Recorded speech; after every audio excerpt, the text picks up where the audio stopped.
So it's about 70-ish BC, well, 71, 72 BC. Let's discuss the wisdom of training thousands of slaves to be the fiercest warriors on planet Earth. So one of the things the Romans did was they loved gladiators and gladiator games, and gladiators generally were slaves, right? Spartacus in 70 something BCE was a enslaved gladiator.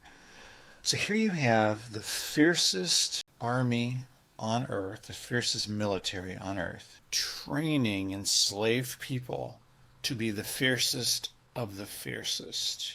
Well, 30 to 40% of Romans were enslaved at the time of Spartacus.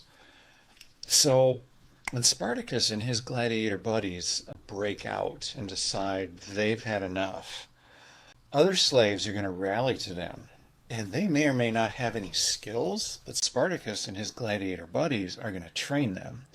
So pretty soon what you're going to find is that Spartacus and his little army is becoming not such a little army. And when Roman legions go up against him, they get crushed.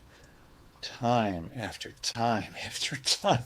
And pretty soon, Spartacus and his not so small army anymore, they've got tens of thousands of people at this point. They fight their way all the way to northern Italy and beyond, and they look over the edge, and they see freedom. This is what they want. They wanted freedom.